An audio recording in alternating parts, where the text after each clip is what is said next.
ಓಂ ಅನ್ನಂ ಬ್ರಹ್ಮೇತಿ ವ್ಯಜಾನಾತ್ ತಸ್ಯ ಮೇನ್ನಂ ಮಿತ್ರಂ ದಕ್ಷಿಣಂ ಸಯೇಷೋಷ್ಮಾಖಣಃ ಸತ್ಯಮೇವ ಜಯತಿ ನಾನೃತಂ. ಶ್ರೀ ಗುರುಭ್ಯೋ ನಮಃ. ಮಹಾಭಾರತ ಪ್ರವಚನ ಸರಣಿಯ 1157ನೇ ಅನುಶಾಸನ ಪರ್ವದ 90ನೇ ಭಾಗವನ್ನು ಇವತ್ತು ನಾವು ಶ್ರವಣಕ್ಕೆ ತಂದುಕೊಳ್ಳೋಣ.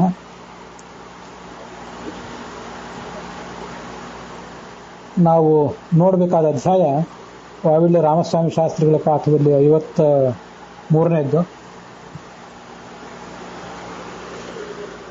ಟಿ ಆರ್ ಕೃಷ್ಣಾಚಾರ್ಯರ ಪಾಠದಲ್ಲಿ 98ನೇದ್ದು, ವೈಷ್ಣವ ಪಾಠದಲ್ಲಿ 93ನೇದ್ದು, ಉತ್ತರ ಭಾರತದ ಗೀತಾ ಪ್ರೆಸ್ಸಿನ ಪಾಠದಲ್ಲಿ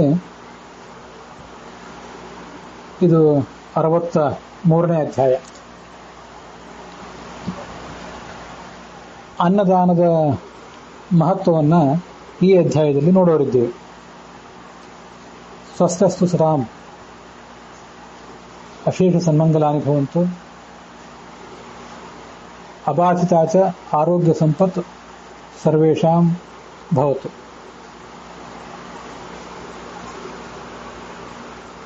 ಪರಾಶರಸೂನೋಃ ಸತ್ಯವತಿ ಹೃದಯನಂದನಸ್ಯ ವ್ಯಾಸಸ್ಯ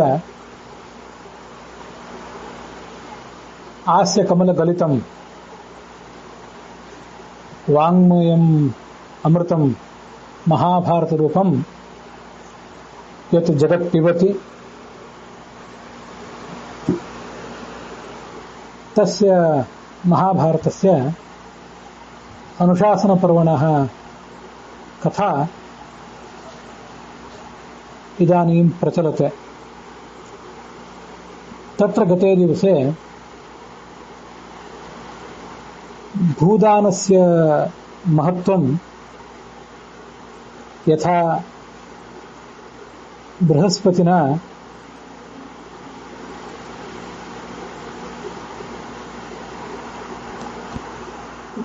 ಇಂದ್ರಾಯ ಸಂವರ್ಣಿತಂ ತಥೈವ ಭೀಷ್ಮೇಣ ಶಾಂತನವೇನ ಯುಧಿಷ್ಠಿರಂ ಸಾನುಜಂ ಪ್ರತಿ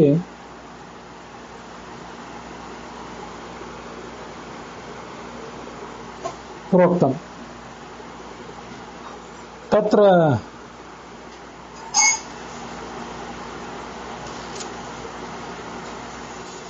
ಭೂಮಿಗೀತಂ ನಾಮ ಗೀತಂ ಮಾಂ ದತ್ತ ಮಾಂ ಆದತ್ತ ಇತಿ ಭೂಮಿಃ ದೇವಿ ಯತ್ರ ಸರ್ವಾನ್ ಪ್ರತಿ ವದತಿ.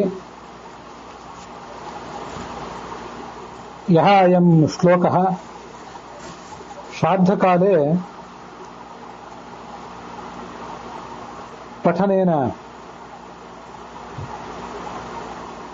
ಮೋಕ್ಷಂ ದದಾತಿ. ಯೋಯಂ ಸಂಪೂರ್ಣೋಪಿ ಅಧ್ಯಾಯಃ ಶ್ರಾದ್ದಸ್ಯ ಕ್ರಿಯಮಾಣಸ್ಯ ಬ್ರಾಹ್ಮಣಾನಾಂ ಭೋಜನಂ ಕುರ್ವತಾಂ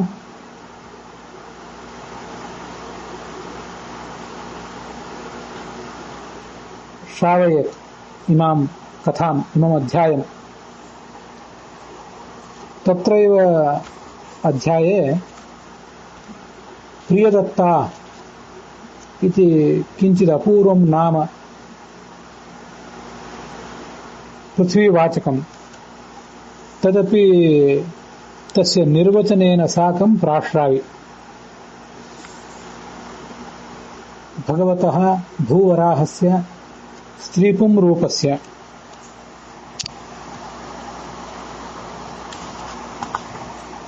ಪಿತೃತ್ವಂ ಮಾತೃತ್ವಂ ಅಪಿ ಅಸ್ಮಿನ್ನೇವ ಅಧ್ಯಾಯೇ ಸಮರ್ಥಿತಂ ಶ್ರೂಯತೆ. ಏಷ ಮಾತಾ ಪಿತಾ ಚೈವ ಜಗತಃ ಪೃಥ್ವೀಪತಿಃ. ಅಸ್ಯ ಜಗತಃ ಅಯಮೇವ ಭಗವಾನ್ ಸ್ತ್ರೀರೂಪೇಣ ಮಾತಾ ಭವತಿ, ಪಿತೃರೂಪೇಣ ಪಿತಾ ಭವತಿ. ಅನಯಾ ಪೃಥ್ವ್ಯಾ ಸದೃಶಂ ಕಿಂಚಿತ್ ಭೂತಂ ಕಿಂಚಿತ್ ವಸ್ತು ಅಸ್ಮಿನ್ ಜಗತಿ ನಾಸ್ತ್ಯೇವ इति अस्य भगवतः स्त्रीपुं रूपयोः महत्त्वम् अद्य अस्मिन् अध्याये अन्नदानस्य महत्त्वं प्रतिपाद्यते। युधिष्ठिरः एवं पप्रच्छ, हे भरतसप्तम युधिष्ठिर शान्तनव, कानि दानानि ಲೋಕೇಸ್ಮಿನ್ ದಾತುಕಾಮೋ ಮಹೀಪತಿಃ. ಈ ಜಗತ್ತಿನಲ್ಲಿ ದಾನ ಕೊಡಬೇಕು ಅಂತಿದ್ರೆ ಯಾವ ದಾನಗಳನ್ನು ಕೊಡಬೇಕು, ಯಾವ ದಾನಗಳನ್ನು ಕೊಡುವುದರಿಂದ ಸದ್ಗತಿಯನ್ನು ಪಡ್ಕೊಳ್ಳಿಕ್ಕೆ ಸಾಧ್ಯ, ಅದನ್ನ ವಿವರಿಸಿ ಹೇಳು.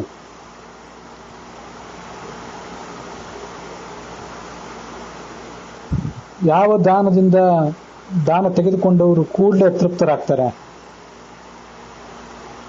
ಅದಕ್ಕೆ ಭೀಷ್ಮರು ಹೇಳಲಿಕ್ಕೆ ತೊಡಗಿದರು. ದೇವರ್ಷಿಗಳಾದಂತಹ ನಾರದರನ್ನ ಇದರ ಕುರಿತಾಗಿ ನಾನು ಹಿಂದೆ ಪ್ರಶ್ನಿಸಿದ್ದೆ. ಅವ್ರು ಏನು ಉತ್ತರ ಹೇಳಿದರು ಅಂತ ಅನ್ನೋದನ್ನ ನಿನಗೂ ಕೂಡ ಹೇಳುವವನಿದ್ದೇನೆ, ಕೇಳು. ಋಷಿಗಳೆಲ್ಲರೂ ಕೂಡ ಅನ್ನದಾನದ ಮಹತ್ವವನ್ನೇ ವರ್ಣಿಸ್ತಾರೆ. ಅನ್ನದಿಂದಲೇ ಈ ಜಗತ್ತಿನ ಎಲ್ಲ ವ್ಯವಹಾರಗಳು ಕೂಡ ನಡೆಯಬೇಕು. ಲೋಕತಂತ್ರಂ ಹಿ ಯಜ್ಞಾಶ್ಚ ಯಜ್ಞೇ ಸರ್ವಂ ಅನ್ನೇ ಸರ್ವಂ ಪ್ರತಿಷ್ಠಿತಂ. ಲೋಕತಂತ್ರ ಜಗತ್ತಿನ ಎಲ್ಲ ವ್ಯವಹಾರಗಳು, ಲೌಕಿಕ ವ್ಯವಹಾರಗಳು. ಸಂಜ್ಞಾ ಅಂದ್ರೆ ಬುದ್ಧಿಯ ಸ್ಫೂರ್ತಿ ಅಂತ ಅರ್ಥ ಇದೆ. ಕೆಲವು ಕಡೆ ಸಂಜ್ಞಾ ಅಂತ ಪಾಠ ಇದೆ, ಕೆಲವು ಕಡೆ ಯಜ್ಞ ಅಂತ ಪಾಠ ಇದೆ. ಯಜ್ಞ ಅಂತ ಪಾಠ ಇದ್ರೆ ಅದೇ ಯೋಗ್ಯವಾದ್ದು. ಲೌಕಿಕ ವ್ಯವಹಾರಗಳು, ಪಾರತ್ರಿಕ ವ್ಯವಹಾರಗಳು ಎಲ್ಲದಕ್ಕೂ ಕೂಡ ಅನ್ನ ಅಂತಂದ್ರೆ ಬೇಕೇ ಬೇಕು. ಅನ್ನವಿಲ್ಲದೆ ಏನನ್ನೂ ಮಾಡ್ಲಿಕ್ಕೆ ಬರೋದಿಲ್ಲ. ಅದಕ್ಕೆ ಸದೃಶವಾದಂತಹ ದಾನ ಹಿಂದೆ ಇರಲಿಲ್ಲ, ಮುಂದೆ ಇರೋದಿಲ್ಲ. ಅನ್ನ ಪ್ರಬಲವಾದದ್ದು. ನಮ್ಮ ಪ್ರಾಣಗಳು ಆ ಅನ್ನವನ್ನೇ ಅವಲಂಬಿಸಿವೆ. ಜಗತ್ತೆಲ್ಲವೂ ಅನ್ನದಿಂದಲೇ ಧರಿಸಲ್ಪಟ್ಟಿದೆ. ಗೃಹಸ್ಥರಿರಲಿ, ಸನ್ಯಾಸಿಗಳಿರಲಿ, ಪ್ರತಿಯೊಬ್ಬರೂ ಬದುಕುವುದು ಅನ್ನದಿಂದಲೇ. ಅನ್ನವನ್ನು ಬಿಟ್ಟು ಬದುಕಲಿಕ್ಕೆ ಯಾರಿಗೂ ಕೂಡ ಸಾಧ್ಯ ಇಲ್ಲ.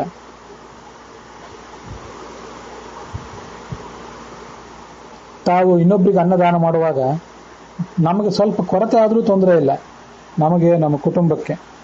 ಅವರಿಗೆ ದಾನವನ್ನು ಮಾಡಲೇಬೇಕು.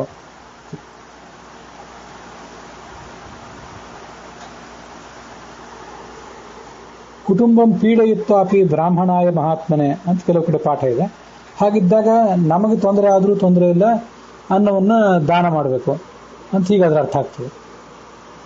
ಇನ್ನು ಕುಟುಂಬಿನೇ ಸೀದತೇಚ, ಯಾರು ಕುಟುಂಬಿಯಾಗಿದ್ದಾನೆ, ಮಕ್ಕಳೊಂದಿಗನಾಗಿದ್ದಾನೆ, ಕಷ್ಟಪಡ್ತಾ ಇದ್ದಾನೆ, ಅಂಥವನಿಗೆ ದಾನ ಮಾಡಬೇಕು ಅಂತ ಅದರ ತಾತ್ಪರ್ಯ.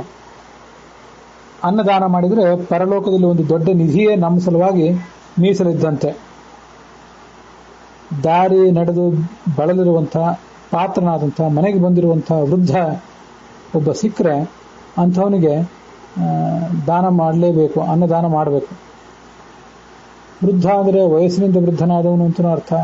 ಹಾಗೆ ದಾನದಿಂದ ಮತ್ತೆ ಜ್ಞಾನದಿಂದ ವೃದ್ಧನಾದವನು ಅಂತನೂ ಅರ್ಥ ಆಗ್ಬೋದು. ಈ ಥರ ಅವನನ್ನು ಅನ್ನದಾನ ಮಾಡಿ ಆ ಮೂಲಕ ಸತ್ಕರಿಸಬೇಕು ಅಂತ ಅದರ ಅರ್ಥ.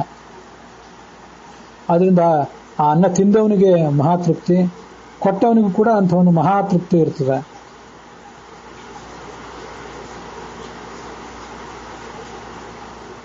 ಒಂದು ಬಹಳ ಹಿಂದೆ ಒಂದು ನಡೆದ ಘಟನೆ ಒಂದನ್ನು ಹೇಳಿದ್ದೆ.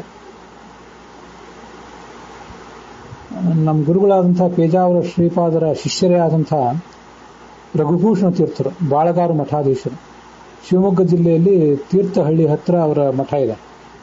ನಿಮ್ಗೆ ಅದೆಲ್ಲ ಗೊತ್ತಿದೆ. ಅವರ ಮಠದಲ್ಲಿ ನಡೆದಂಥ ಇದೊಂದು ಘಟನೆ. ಮಧ್ಯಾಹ್ನದ ಹೊತ್ತಿಗೆ 1-2 ಗಂಟೆ ಹೀಗೇನಾದ್ರು ಆಗಿರಬೇಕು. ಆ ಮಠದಲ್ಲಿ ಸಿಬ್ಬಂದಿ ಎಲ್ಲರೂ ತಮ್ಮ ತಮ್ಮ ಊಟ ಇತ್ಯಾದಿಗಳನ್ನು ಮುಗಿಸಿ ಅಲ್ಲೇ ಸಮೀಪದಲ್ಲಿರುವಂಥ ಮನೆಗಳಿಗೆ ಹೋಗಿದ್ದಾರೆ. ಸ್ವಾಮಿಗಳು ಕೂಡ ಭಿಕ್ಷಾ ಮುಗಿಸಿ ವಿಶ್ರಾಂತಿಯಲ್ಲಿದ್ದಾರೆ ಅಥವಾ ಮತ್ತೊಂದೇನೋ ಕೆಲಸವನ್ನು ಮಾಡ್ತಿದ್ದಾರೆ.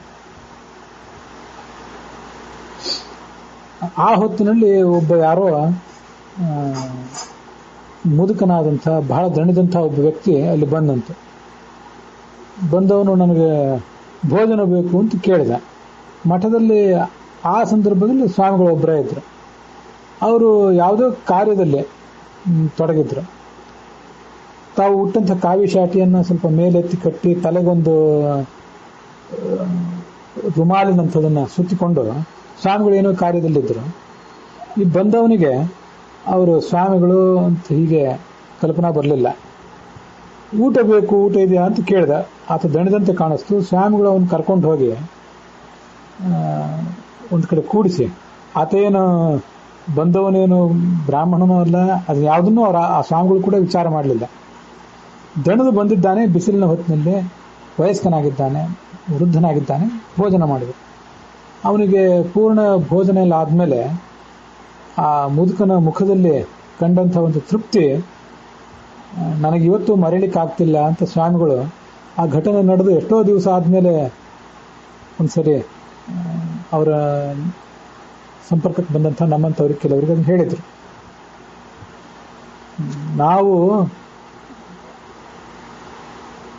ನಾವು ದುಡಿದಂಥ ಸಂಪಾದನೆಯಿಂದ ಇನ್ನೊಬ್ಬರಿಗೆ ಅನ್ನದಾನ ಮಾಡುವುದು ಬೇರೆ, ಕೆಲವು ಬಾರಿ ನಮ್ಮ ಕೈಯಿಂದ ಬಡಿಸ್ತೀವಲ್ಲ ಅದರಲ್ಲೂ ಕೂಡ ಒಂದು ಮಹಾ ಪುಣ್ಯ ಇದೆ ಅಂತ ಅನೇಕ ಕಡೆ ನಮ್ಗೆ ಕೇಳಿ ಬರ್ತದೆ. ಹಸಿದವರಿಗೆ ಆ ಥರ ಬಡಿಸುವಂಥ ಕಾರ್ಯವನ್ನು ಮಾಡಬೇಕು. ಇಂಥದ್ದೇ ಇನ್ನೊಂದು ಸಂಗತಿಯನ್ನು ಕೂಡ ನಾನು ಕೇಳಿದ್ದೆ. ಕೆಲವರು ನನಗೆ ಇದನ್ನು ಹೇಳಿದ್ದು, ಅದನ್ನು ಕೋಟ್ ಮಾಡ್ತೀನಿ. ಕೆಲವನ್ನ ನಾನು ನೋಡಿರ್ತೇನೆ, ಕೆಲವನ್ನ ಕೇಳಿರ್ತೇನೆ ಅಷ್ಟೆ. ಅವರೊಬ್ಬರ ಗೃಹಸ್ಥರ ಮನೆಯಲ್ಲಿ ದೊಡ್ಡ ಕುಟುಂಬವೇ ಅದು. ಅದರಲ್ಲಿ ಮನೆಯಲ್ಲಿ ಬೇಕಾದಷ್ಟು ಆಳು ಕಾಳು ಎಲ್ಲರೂ ಇದ್ದಾರೆ, ಮಕ್ಕಳಿದ್ದಾರೆ, ಸೊಸೆಯಂದಿರಿದ್ದಾರೆ. ಆ ಮನೆಯ ಯಜಮಾನತೆ ನಿತ್ಯ ತಾನೇ ಅಡುಗೆ ಮಾಡ್ತಿದ್ದಂತೆ. ಅಷ್ಟು ಜನರಿಗೆ ಬೇಕಾದವರು ಎಲ್ರಿಗೂ ಅಡುಗೆ ಮಾಡಿ ಆಮೇಲೆ ಅವರಿಗೆಲ್ಲ ಬಡಿಸಿ ಮುಂದೆ ತಾನು ಊಟಕ್ಕೆ ಕೂತ್ಕೊಳ್ತಿದ್ದ.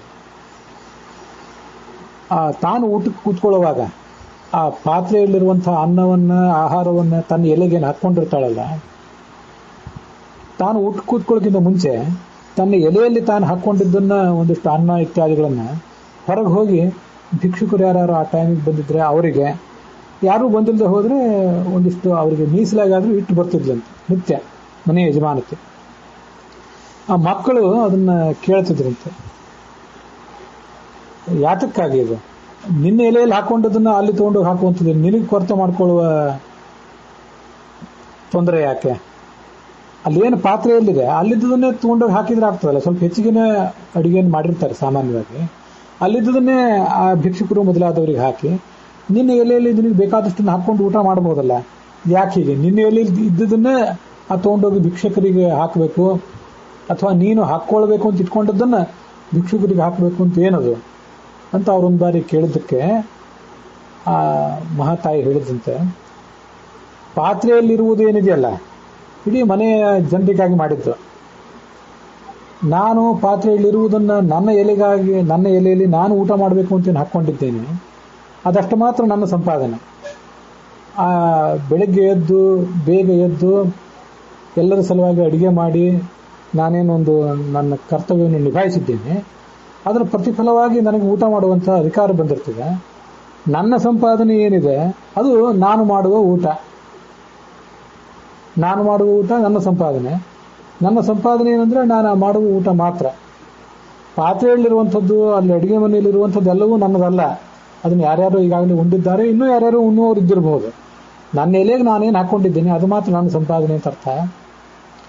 ನನ್ನ ಸಂಪಾದನೆ ಏನಿದೆ, ನಾನು ದುಡಿದದ್ದೇನಿದೆ, ನನ್ನ ಶ್ರಮದ ಪ್ರತಿಫಲ ಏನಿದೆ, ಅದರಲ್ಲೇ ಒಂದಿಷ್ಟು ಬಡಬಗ್ಗರಿಗೆ ಹಾಕಬೇಕು ಅಂತ ನನ್ನ ಆಲೋಚನೆ ಅಂದ್ಲಂತೆ. ಇದು ಯಾರ್ದೋ ಬ್ರಾಹ್ಮಣರ ಕಥೆ ಅಲ್ಲ, ಮತ್ತೆ ಬೇರೆ ಯಾರ್ದೋ ಕಥೆ. ಇಂಥ ಅದ್ಭುತರಾದವರು ಜಗತ್ತಿನಲ್ಲಿ ಎಲ್ಲ ಕಡೆ ಇರ್ತಾರೆ. ಅದಕ್ಕೇನು ಅಂಥ ಒಂದು ಉದಾರ ಬುದ್ಧಿಗೆ, ದಾನ ಸ್ವಭಾವಕ್ಕೆ, ಶ್ರೇಷ್ಠ ಸ್ವಭಾವಕ್ಕೆ ಯಾವ ಜಾತಿ ವರ್ಗ ಇದ್ರೂ ಹಂಗಿಲ್ಲ. ಇಂಥವ್ರೆಲ್ಲ ಜಗತ್ತಿನಲ್ಲಿ ಇರ್ತಾರೆ. ಅದನ್ನು ಕೇಳಿರ್ತೇವೆ. ಆ ಕೇಳಿದ್ದನ್ನು ತಮ್ಮ ಎದುರಿಗೆ ಹಂಚ್ಕೊಂಡಿದ್ದೇನೆ. ನಮ್ಮಂಥವ್ರಿಗೆ ಅಥವಾ ಕೇಳಿದಂಥವ್ರಿಗೆ ಬೇರೆ ಯಾರಿಗಾದರೂ ಇದೊಂದು ಸ್ಫೂರ್ತಿ ಸಿಗಲಿ ಅಂತ ಹೇಳಿದಂಥ ಕೆಲವು ಮಾತುಗಳು. ಇಹಪರದಲ್ಲೂ ಅನ್ನದಾನದಿಂದ ಸುಖ ಪಡೀತಾನೆ. ಮನೆಗೆ ಬಂದ ಅಭ್ಯಾಗತನನ್ನು ಯಾವತ್ತೂ ಕೂಡ ಅವಮಾನಿಸಬಾರದು, ಹಿಂದಕ್ಕೆ ಕಳಿಸಬಾರದು. ಅಪಿ ಶ್ವಪಾಕೆ ಶುನಿವ, ಬಂದ ನಾಯಿಗಾದ್ರೂ, ನಾಯಿ ಮಾಂಸವನ್ನು ತಿನ್ನುವವನಿಗಾದ್ರೂ ಅನ್ನದಾನ ಮಾಡಿದರೆ ಅದು ಯಾವತ್ತೂ ವಿಫಲವಲ್ಲ. ಅನ್ನಸ್ಯ ಕ್ಷುದಿತಂ ಪಾತ್ರಂ ಅಂತ ಶಾಸ್ತ್ರದಲ್ಲಿ ಹೇಳ್ತಾರೆ. ಅನ್ನದಾನ ಅಂತಂದ್ರೆ ಅಷ್ಟು ಸಫಲ ಅಂತ ಅದರ ತಾತ್ಪರ್ಯ.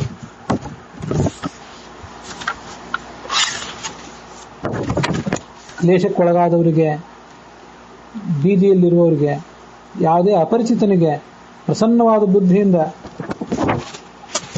ಅನ್ನದಾನ ಮಾಡಬೇಕು. ಪಿತೃಗಳನ್ನ, ದೇವತೆಗಳನ್ನ, ಋಷಿಗಳನ್ನ ಅನ್ನದಾನ ಮೂಲಕವಾಗಿ ತೃಪ್ತಿಪಡಿಸ್ತಾನೋ, ಮನೆಗೆ ಬಂದಂಥವರನ್ನ ಅನ್ನದಾನದಿಂದ ತೃಪ್ತಿಪಡಿಸ್ತಾನೋ ಅವನ ಪುಣ್ಯದ ಫಲ ಬಹಳ ದೊಡ್ಡದಿದೆ. ಕೆಲವು ಬಾರಿ ನಾವು ಕೊಡುವವರು ಏನಾದರೂ ಪಾಪ ಮಾಡಿರಬಹುದು. ಅನೇಕ ಪಾಪಗಳನ್ನು ನಾವು ಸಹಜವಾಗಿ ಮಾಡೇ ಇರ್ತೇವೆ. ಆದರೆ ಬಂದಂಥ ಅತಿಥಿಯೊಬ್ಬನಿಗೆ, ವಿಶೇಷತಃ ಜ್ಞಾನಿಯೊಬ್ಬನಿಗೆ ಅನ್ನದಾನವನ್ನೇನಾದರೂ ಮಾಡಿದರೆ ಆ ಪಾಪವೆಲ್ಲ ಹೊರಟು ಹೋಗ್ತದೆ ಅಂತ ಅದನ್ನು ವರ್ಣಿಸ್ತಾರೆ. ಆ ಅನ್ನದಾನಕ್ಕೆ ಆ ಪಾಪಗಳನ್ನು ತೊಳೆಯುವಂಥ ಒಂದು ಶಕ್ತಿ ಇದೆ.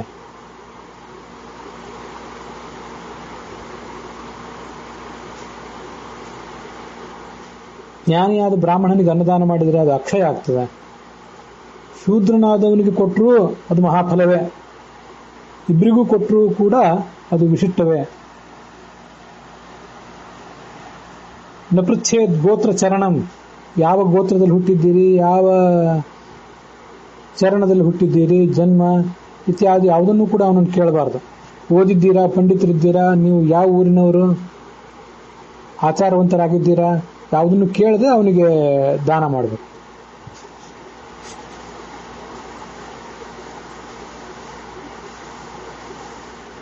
ಅಂಥವನು ಸ್ವರ್ಗಲೋಕದಲ್ಲಿ ಕಲ್ಪವೃಕ್ಷಗಳಂತೆ ಈ ಮಾಡಿದ ಅನ್ನದಾನದಿಂದ ಫಲವನ್ನು ಪಡ್ಕೊಳ್ತಾನೆ.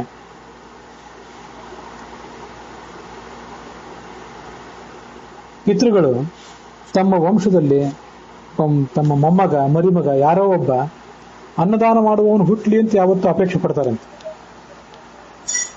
ಆಶಂಸಂತೆ ಹಿ ಪಿತರಃ ಸುವೃಷ್ಟಿಮಿವ ಕರ್ಷಕಾಹ. ಹೇಗಂದ್ರೆ ಯಾವತ್ತೂ ರೈತರಾದವರು ನಮಗೆ ಮಳೆ ಬರಲಿ, ಚೆನ್ನಾಗಿ ಮಳೆ ಬೆಳೆ ಆಗಲಿ ಅಂತ ಅಪೇಕ್ಷೆ ಪಡ್ತಾರಲ್ಲ, ಅದರಂತೆ ಪಿತೃಗಳು, ಗತಿಸಿದ ಪಿತೃಗಳು, ಅದಲ್ಲದೆ ಯಮ, ಸೋಮ, ಅಗ್ನಿಶ್ವಾತ್ತ, ಕವ್ಯವಾಹನ ಮೊದಲಾದ ಪಿತೃಗಳು ಕೂಡ ಇಂಥವನೊಬ್ಬ ಅನ್ನದಾನ ಮಾಡುವವನು ಹುಟ್ಲಿ ಅಂತ ಅಪೇಕ್ಷೆ ಪಡ್ತಾರೆ. ಬ್ರಾಹ್ಮಣೋ ಹಿ ಮಹದ್ಭೂತಂ, ಒಬ್ಬ ಜ್ಞಾನಿಯಾದವನು ದೊಡ್ಡ ಚೇತನ. ತಾನಾಗೆ ಬಂದು ಕೇಳಿದಾಗಲಂತೂ ಅವನಿಗೆ ಅನ್ನದಾನ ಮಾಡಲೇಬೇಕು. ಅವನಿಗೆ ಮೊದಲು ಭೋಜನ ಮಾಡಿಸ್ಬೇಕು ಜ್ಞಾನಿಯಾದವನಿಗೆ. ಅತಿಥಿ ಪ್ರಸೃತಾಗ್ರ ಭುಕ್ ವಿಪ್ರಾಹ ಯದಧಿಗಚ್ಚಂತಿ ಭಿಕ್ಷಮಾಣ ಗೃಹಂ ಸದಾ. ಭಿಕ್ಷೆಗಾಗಿ ಅವರು ಮನೆಗೆ ಬಂದರೆ, ಆ ಮನೆಯಲ್ಲಿ ಅವರಿಗೆ ತಕ್ಕದಾದಂಥ ಸತ್ಕಾರ ಆದರೆ ಆ ಮನೆ ಯಾವತ್ತೂ ಏಳಿಗೆಯನ್ನು ಹೊಂದುತ್ತದೆ. ಆ ಮನೆಯ ಯಜಮಾನ ಮತ್ತೆ ತನ್ನ ಕೊನೆಗಾಲದಲ್ಲಿ ಸೌಭಾಗ್ಯಯುಕ್ತವಾದಂಥ ಮತ್ತೊಂದು ವಂಶದಲ್ಲಿ ಹುಟ್ಟುತ್ತಾನೆ. ಅನ್ನದಾನ ಮಾಡಿದಂಥ ಮನುಷ್ಯ ಸ್ವರ್ಗದಲ್ಲಿ ಶ್ರೇಷ್ಠವಾದ ಸ್ಥಾನ ಪಡ್ಕೋತಾನೆ. ಸತ್ಕಾರ್ಯಗಳಿಂದ ಅಭಿವೃದ್ಧಿ, ಮನೆಯ ಅಭಿವೃದ್ಧಿ ಹೊಂದುತ್ತದೆ. ದೀರ್ಘಕಾಲ ಸ್ವರ್ಗದಲ್ಲಿರ್ತಾನೆ. ಧನ, ಧಾನ್ಯ ಇತ್ಯಾದಿಗಳನ್ನು ಪಡ್ಕೊಳ್ತಾನೆ. ಅನ್ನದಾನ ಮಾಡಿದರೆ ಪ್ರಾಣದಾನ ಮಾಡಿದಂತೆಯೇ. ಪ್ರಾಣದಾನ ಮಾಡಿದವನು ಸರ್ವದಾನ ಮಾಡಿದಂತೆ ಆಗ್ತದೆ. ಅನ್ನದ ಪ್ರಾಣದೋಲೋಕೆ ಸರ್ವದ ಪ್ರೋಚ್ಯತೆಯೂ ಸಹ. ಒಬ್ಬ ಅತಿಥಿಯಾದವನಿಗೆ, ಬ್ರಾಹ್ಮಣನಾದವನಿಗೆ ಅನ್ನದಾನ ಮಾಡಿದರೆ ಅದು ದೇವತೆಗಳ ತೃಪ್ತಿಗೂ ಕಾರಣ ಆಗ್ತದೆ.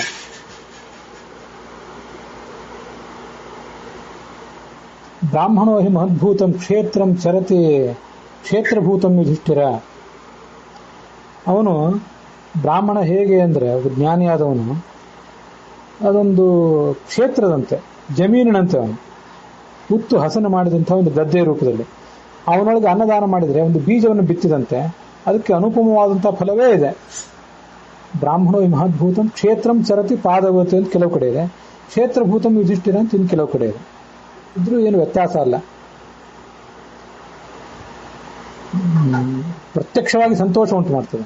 ಪ್ರತ್ಯಕ್ಷಂ ಪ್ರೀತಿ ಜನನಂ ಭೋಕ್ತೃ ದಾತ್ರೋರ್ಭವತ್ಯುತ. ಅನ್ನವನ್ನು ತಿಂದವನಿಗೆ ಕೊಟ್ಟವನಿಗೆ ಇಬ್ಬರಿಗೂ ಆ ಕಾಲದಲ್ಲಿ ಸಂತೋಷ, ಕೂಡಲೇ ಸಂತೋಷ ಆಗ್ತದೆ. ಉಳಿದ ದಾನಗಳಿಂದ ಆಮೇಲೆ ಸಂತೋಷ ಆಗ್ಬೋದು, ಇದರಿಂದ ಕೂಡಲೇ ಸಂತೋಷ ಆಗ್ತದೆ. ಅದರಿಂದಲೇ ಸಂತತಿ, ಅದರಿಂದಲೇ ಸುಖ. ಹಾಗೆ ಅನ್ನದಾನದಿಂದ ರೋಗನಾಶ ಎಲ್ಲವೂ ಕೂಡ ಆಗ್ತದೆ. ಅದಕ್ಕೆ ಅನ್ನವನ್ನು ಅಮೃತ ಅಂತ ವರ್ಣನೆ ಮಾಡ್ತಾರೆ. ಭೂಮಿ, ಸ್ವರ್ಗ, ಅಂತರಿಕ್ಷ ಎಲ್ಲವೂ ಕೂಡ ಅನ್ನವೇ ಆಗಿದೆ. ಸರ್ವಂ ಅನ್ನೇ ಪ್ರತಿಷ್ಠಿತಂ. ಎಲ್ಲವೂ ಕೂಡ ಅನ್ನದಲ್ಲಿ ಅವಲಂಬಿತವಾಗಿದೆ. ಅನ್ನ ಒಂದು ನಷ್ಟ ಆದರೆ ಶರೀರದಲ್ಲಿರುವಂತಹ ಪಂಚಧಾತುಗಳು ಕ್ಷೀಣಿಸಿ ಬಿಡ್ತವೆ. ಇದನ್ನ ನಾವು ಅನೇಕ ಕಡೆ ನೋಡಿದ್ದೇವೆ. ಆದ್ರಿಂದ ಅನ್ನ ಎಲ್ಲದಕ್ಕೂ ಕೂಡ ಬೇಕಾಗ್ತದೆ. ಬಲಂ ಬಲವತೋಪೀಹ ಪ್ರಣಶ್ಯತಿ ಅನ್ನಹಾನಿತಃ. ಎಂಥ ಬಲಿಷ್ಠನಿಗೆ ಆಗಲಿ ಅನ್ನ ಇಲ್ಲದೆ ಹೋದ್ರೆ ಮಹಾಬಲಿಷ್ಠನು ಕೂಡ ಕ್ಷೀಣಿಸಿ ಬಿಡ್ತಾನೆ. ಅನ್ನದಾನವೇ ಇಲ್ಲದೆ ಹೋದ್ರೆ ವಿವಾಹ, ಯಜ್ಞ ಎಲ್ಲ ನಿಂತು ಹೋಗ್ತದೆ. ವೇದ ಜ್ಞಾನವೂ ಕೂಡ ವಿಸ್ಮೃತ ಆಗಿಬಿಡ್ತದೆ.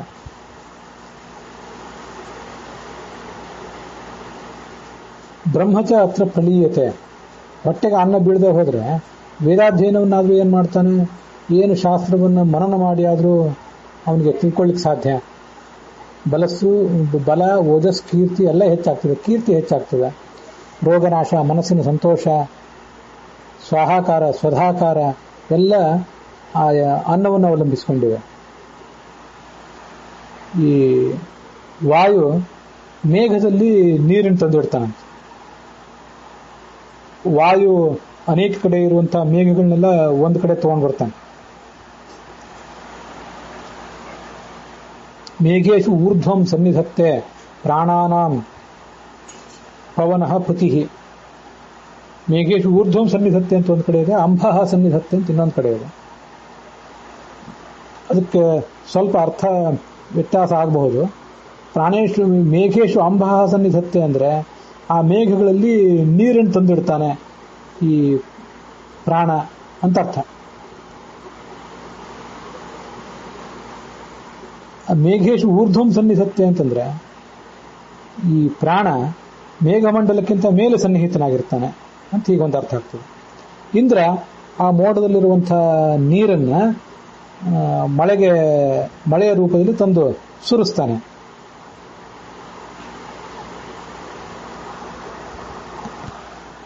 ಮೇಘೇಶು ಅಂಬಃ ಸನ್ನಿಧತ್ತೆ. ವಾಯು ಈ ಮೇಘಗಳಲ್ಲಿ ನೀರನ್ನು ತಂದಿಡ್ತಾನೆ. ಮೇಘೇಶು ಕಂ ಸನ್ನಿಧತ್ತೆ ಅಂತ ವಾಬಿಳ್ಳೆ ರಾಮಸ್ವಾಮಿ ಶಾಸ್ತ್ರಿಗಳ ಪಾಠ ಇದೆ. ಕಮ್ ಅಂದ್ರೂ ನೀರು ಅಂತಲೇ ಅರ್ಥ ಆಗ್ಬೋದು. ಅಷ್ಟೊಂದು ಬಿಟ್ರೆ TR ಕೃಷ್ಣಾಚಾರ್ಯರ ಪಾಠದಲ್ಲಿ ಮೇಘೇಶು ಊರ್ಧ್ವಂ ಸನ್ನಿಧತ್ತೆ ಅಂತಿದೆ. ಉತ್ತರ ಭಾರತದ ಪಾಠದಲ್ಲಿ ಕೂಡ ಮೇಘೇಶು ಊರ್ಧ್ವಂ ಸನ್ನಿಧತ್ತೆ ಅಂತಿದೆ. ಆದರೆ ವಾವಿಳ್ಳೆ ರಾಮಸ್ವಾಮಿ ಶಾಸ್ತ್ರಿಗಳ ಪಾಠ ಮತ್ತು ವೈಷ್ಣವ ಪಾಠವೇ ಇದರಲ್ಲಿ ನಮಗೆ ಉತ್ತಮವಾಗಿ ಕಾಣ್ತದೆ. ಮುಖ್ಯ ಪ್ರಾಣ ಆ ನೀರನ್ನು ತಂದಿಡ್ತಾನೆ. ಎಲ್ಲಿ ತಂದಿಡ್ತಾನೆ? ಮೋಡಗಳಲ್ಲಿ. ಮತ್ತೆ ಅಲ್ಲಿರುವಂತಹ ನೀರನ್ನು ಮುಂದೆ ಇಂದ್ರ ಮಳೆಯ ರೂಪದಲ್ಲಿ ಸುರಿಸ್ತಾನೆ. ತಚ್ಚ ಮೇಘಗತಂ ವಾರಿ ಶಕ್ರೋ ವರ್ಷತಿ ಭಾರತ. ಇದನ್ನು ನಾವು ಈ ಅಥರ್ವಣ ಉಪನಿಷತ್ನಲ್ಲಿ ಮತ್ತು ಅದರ ಭಾಷ್ಯದಲ್ಲಿ ತಿಳ್ಕೊಳ್ಬಹುದಾಗಿದೆ. ಇದರ ಹಿನ್ನೆಲೆಯನ್ನ ಯಥಾ ನದ್ಯ ಸ್ಯಂದಮಾನಾಃ ಸಮುದ್ರಾಯಣಾಃ ಸಮುದ್ರಂ ಪ್ರಾಪ್ಯ ಹಸ್ತಂ ಗಚ್ಚಂತಿ ನಾಮರೂಪೇ ವಿಹಾಯ ತಥಾ ವಿದ್ವಾನ್ ನಾಮರೂಪಾದ್ ವಿಮುಕ್ತಃ ಪರಾತ್ಪರಂ ಪುರುಷಂ ಉಪೈತಿ ದಿವ್ಯಂ ಅಂತ ಆ ಅಥರ್ವಣ ಉಪನಿಷತ್ತಿನ ಒಂದು ಮಂತ್ರ ಅದು.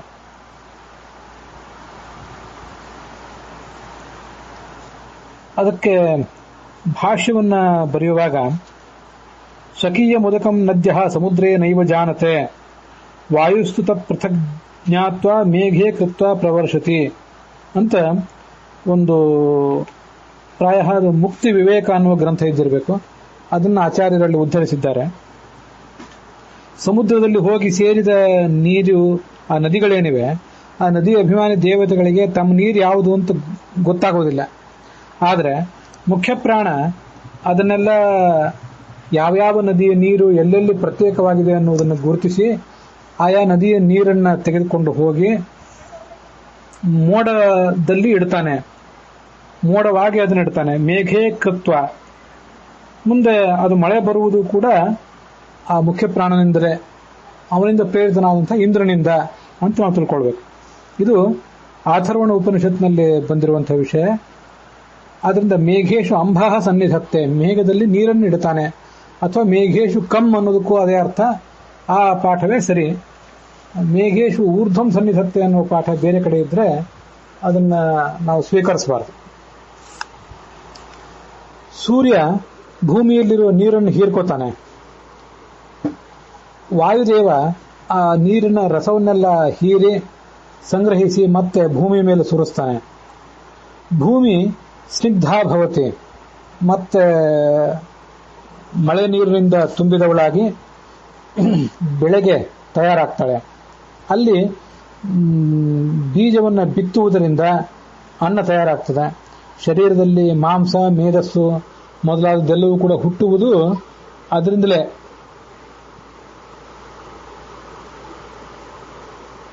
ಶುಕ್ರದಿಂದ ಪ್ರಜೆಗಳು ಜನಿಸ್ತಾರೆ. ಇಂದ್ರ ಮತ್ತು ಅಗ್ನಿ ಮತ್ತು ಚಂದ್ರರು ಆ ಶುಕ್ರವನ್ನು ಉತ್ಪತ್ತಿ ಮಾಡ್ತಾರೆ ಅಂತ ಹೇಳ್ತಾರೆ. ಅಗ್ನಿ ಸೋಮೌಹಿ ತತ್ ಶುಕ್ರಂ ಸೃಜತಃ ಪುಷ್ಯತಶ್ಚ. ಅಗ್ನಿ ಮತ್ತು ಚಂದ್ರರು ಅಂತ ಹೀಗೆ ಅದರ ಅದರದೊಂದು ಮಾಹಿತಿ ಕೇಳಿ ಬರ್ತದೆ. ಮುಂದೆ ಅದರ ಮೂಲಕ ಪ್ರಜಾ ಸೃಷ್ಟಿ ಆಗ್ತದೆ.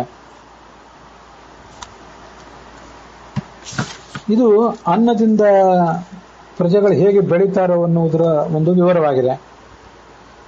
ಸೂರ್ಯ, ವಾಯು ಇವೆಲ್ಲವೂ ಕೂಡ ಅನ್ನದಿಂದಲೇ ಹುಟ್ಟುತ್ತವೆ. ಪ್ರಾಣಾನ್ ದದಾತಿ ಭೂತಾನಾಂ ತೇಜಶ್ಚ ಭರತರ್ಷಭ. ಮನೆಗೆ ಬಂದು ಅನ್ನ ಯಾಚನೆ ಮಾಡುವವನಿಗೆ ಪ್ರಾಣವನ್ನು ನಾವು ಅನ್ನ ಕೊಟ್ಟರೆ ಪ್ರಾಣ, ತೇಜಸ್ಸು ಎಲ್ಲವನ್ನೂ ಕೂಡ ಕೊಟ್ಟಂತಾಗ್ತದೆ. ನಾರದರು ಹೀಗೆ ಅನ್ನದಾನದ ಮಹತ್ವವನ್ನು ವರ್ಣನೆ ಮಾಡಿದ್ರು. ಅದನ್ನು ಕೇಳಿದಾಗಿಂದ ನಾನು ಅನೇಕ ಬಾರಿ ಅನ್ನದಾನ ಮಾಡಿದ್ದೇನೆ, ಹಾಗೆ ನೀನು ಕೂಡ ಅನ್ನದಾನ ಮಾಡಬೇಕು, ಸ್ವರ್ಗವನ್ನು ಪಡೆಯಬೇಕು. ಅವರಿಗೆ ಎಲ್ಲ ಥರದ ಶುಭ ಸದ್ಗತಿ ಆಗ್ತದೆ.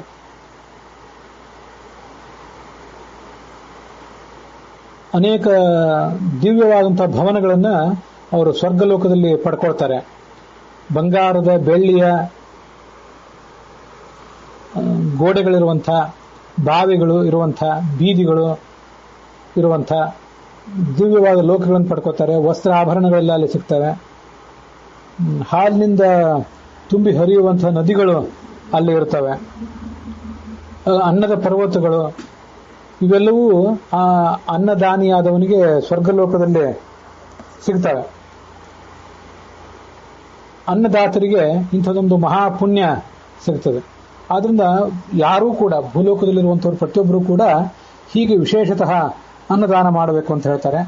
ಅಲ್ಲಿಗೆ ಅನ್ನದಾನದ ಕುರಿತಾದಂತಹ ಈ ಅಧ್ಯಾಯ ಇಲ್ಲಿಗೆ ಸಮಾಪ್ತಿಯನ್ನ ಕಾಣ್ತದೆ. ಇಲ್ಲಿ ಈಗೇನು ಅನ್ನದ ಕುರಿತಾಗಿ ಬಂದಿದೆ, ಇಲ್ಲಿಯೂ ಕೂಡ ಅನ್ನ ಶಬ್ದದಿಂದ ವಾಚ್ಯನಾದವನು ಭಗವಂತ ಅನ್ನುವುದನ್ನ ನಾವು ತಿಳಿದುಕೊಳ್ಬೇಕು. ಪೃಥ್ವಿ ಶಬ್ದದಿಂದ ವಾಚ್ಯನಾದವನು ಭಗವಂತ ಅನ್ನುವುದನ್ನು ಕಳೆದ ಅಧ್ಯಾಯದಲ್ಲಿ ತಿಳ್ಕೊಂಡಿದ್ವಿ. ಪೃಥ್ವಿ ದಾನ ಮಾಡುವುದು ಅಂದ್ರೆ ಪೃಥ್ವಿ ಶಬ್ದ ವಾಚ್ಯನಾದಂತಹ ಭಗವಂತನ ಸ್ವರೂಪವನ್ನ ಇನ್ನೊಬ್ಬರಿಗೆ ಉಪದೇಶಿಸುವುದು.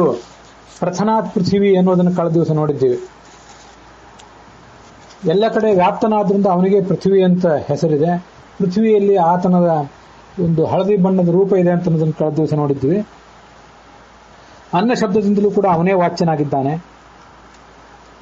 ತೈತ್ತರೀಯ ಉಪನಿಷತ್ತಿನ ಭೃಗುವಲ್ಲಿಯಲ್ಲಿ ಅವನು ತಪಸ್ ಮಾಡಿ, ಭೃಗು ತಪಸ್ ಮಾಡಿ ಅನ್ನಂ ಬ್ರಹ್ಮೇತಿ ವ್ಯಜಾನಾತ್, ಅನ್ನನಾಮಕನಾದ ಅನಿರ್ಧರೂಪಿ ಭಗವಂತನನ್ನ ಸಾಕ್ಷಾತ್ಕರಿಸಿಕೊಂಡ. ಅನ್ನಾಧ್ಯೇವ ಖಲ್ವಿಮಾನಿ ಭೂತಾನಿ ಜಾಯಂತೆ, ಅನ್ನದಿಂದಲೇ ಎಲ್ಲ ಪ್ರಾಣಿಗಳು ಹುಟ್ಟುತ್ತವೆ. ಅನ್ನೇನ ಜಾತಾನಿ ಜೀವಂತಿ, ಅನ್ನದಿಂದಲೇ ಹುಟ್ಟಿದ ಪ್ರಾಣಿಗಳೆಲ್ಲ ಬದುಕ್ತವೆ. ಅನ್ನಂ ಪ್ರಯಂತಿ ಅಭಿಸಂವಿಶಂತಿ, ಕೊನೆಗೊಂದು ದಿವಸ ಆ ಅನ್ನದಲ್ಲೇ ಅವು ಹೋಗಿ ಪ್ರಳಯ ಕಾಲದಲ್ಲಿ ಸೇರ್ತವೆ ಅಂತ ಹೀಗೆ ಅನ್ನದ ಜ್ಞಾನ ಇದೆ. ಅನ್ನದ ಒಂದು ವರ್ಣನವನ್ನ ಅಲ್ಲಿ ಮಾಡ್ತಾರೆ. ಅನ್ನಂ ನನಿಂದ್ಯಾತ್, ಇದು ಅಲ್ಲೇ ತೈತರಿಯ ಉಪನಿಷತ್ನಲ್ಲೇ ಬರುವಂತಹ ಮತ್ತೊಂದು ಮಾತು. ತದ್ವ್ರತಂ ಪ್ರಾಣೋವಾ ಅನ್ನಂ ಶರೀರಮನ್ನಾದಂ ಪ್ರಾಣೇ ಶರೀರಂ ಪ್ರತಿಷ್ಠಿತಂ. ಅನ್ನನಾಮಕನಾದ ಭಗವಂತನನ್ನ ಯಾವತ್ತೂ ಕೂಡ ನಿಂದಿಸಬಾರದು. ನಮಗೆ ಎಲೆಯಲ್ಲಿ ಬಡಿಸಿದ ಅನ್ನವನ್ನು ನಿಂದಿಸಬಾರದು ಅಂತ ಒಂದರ್ಥ. ಅನ್ನನಾಮಕನಾದಂತಹ ಭಗವಂತನನ್ನು ಕೂಡ ಯಾವತ್ತೂ ನಿಂದಿಸಬಾರದು, ಭಗವಂತನನ್ನು ತಿರಸ್ಕರಿಸಬಾರದು. ಅದೊಂದು ವ್ರತವಾಗಿದೆ.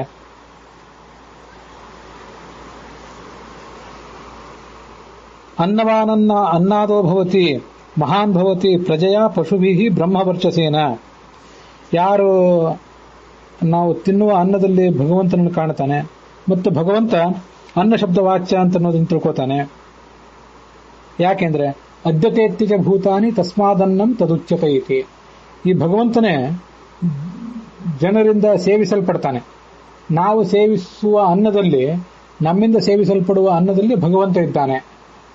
ಮತ್ತೆ ಅತ್ತಿಚ ಪ್ರಳಯ ಕಾಲದಲ್ಲಿ ಜಗತ್ತೆಲ್ಲವನ್ನು ಅವನು ತಿಂತಾನೆ ಕೂಡ. ಆದ್ರಿಂದ ಅವನನ್ನ ಅನ್ನ ಅಂತ ಕರೀತಾರೆ.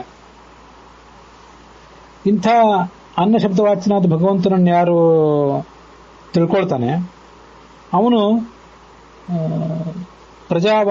ಪ್ರಜಾವಾನ್ ಪ್ರಜೆಯ ಪಶುಭಿಹಿ ಬ್ರಹ್ಮವರ್ಚಸೇನ. ಪ್ರಜಾ ಅಂದ್ರೆ ಶ್ರೇಷ್ಠವಾದಂಥ ತೇಜಸ್ಸು ಅಂತ. ಪ್ರಜಾ ಅಂದ್ರೆ ಜ್ಞಾನ ಅಂತ ಅರ್ಥ.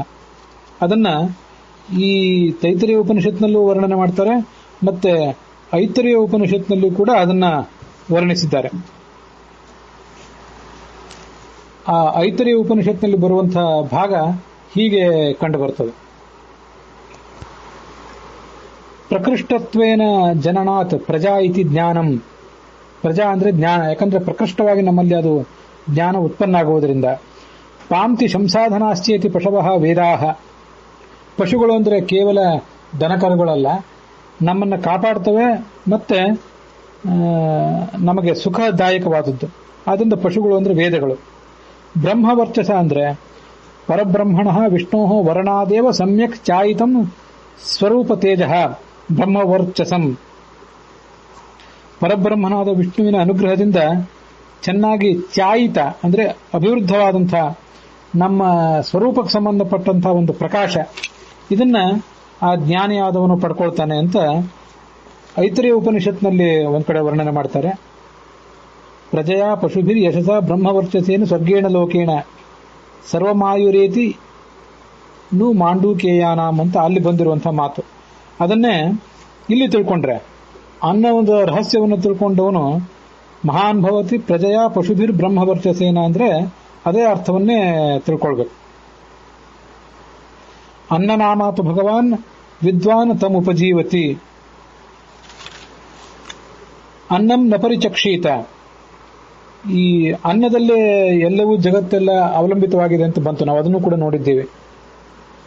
ಅನ್ನನಾಮಕನಾದ ಭಗವಂತನನ್ನ ಈ ಜಗತ್ತೆಲ್ಲವೂ ಆಶ್ರಯಿಸಿಕೊಂಡಿದೆ ಅಂತ ಅರ್ಥ. ಅನ್ನವನ್ನ ಯಾವತ್ತೂ ನಾಶಪಡಿಸಬಾರದು, ಅಯೋಗ್ಯರಿಗೆ ಉಪದೇಶ ಮಾಡಬಾರದು. ಆದರೆ ನಾವು ಹಾಕುವಂಥ ಅನ್ನ ಏನಿದೆ, ತಿನ್ನುವ ಅನ್ನ, ಅದನ್ನು ಯಾರಿಗಾದರೂ ಹಸಿದಿದ್ದವರಿಗೆ ಹಾಕಬಹುದು, ಯೋಗ್ಯರು ಅಯೋಗ್ಯರು ಅಂತ ನೋಡಬೇಕಾಗಿಲ್ಲ. ಆದರೆ ಅನ್ನನಾಮಕನಾದ ಪರಮಾತ್ಮನನ್ನ ದುಷ್ಟರಾದವರಿಗೆ ಉಪದೇಶಿಸಬಾರದು. ಅನ್ನಂ ಬಹುಕುರುವೀತ. ಈ ಅನ್ನ ಶಬ್ದವಾಚನಾದಂಥ ಭಗವಂತ ಏನಿದ್ದಾನೆ ಅವನನ್ನು ಬಹುಕುರುವೀತ. ನಾವು ಶಿಷ್ಯರಾದವರಿಗೆ ಚೆನ್ನಾಗಿ ಉಪದೇಶಿಸಬೇಕು. ಆ ಭಗವಂತ ಪೂರ್ಣ ಗುಣನಾಗಿದ್ದಾನೆ, ಬಹು ಅಂದ್ರೆ ಪೂರ್ಣನಾಗಿದ್ದಾನೆ ಅಂತ ಆ ಅನ್ನನಾಮಕನಾದ ಭಗವಂತನನ್ನು ಉಪದೇಶಿಸಬೇಕು. ತದ್ವ್ರತಂ.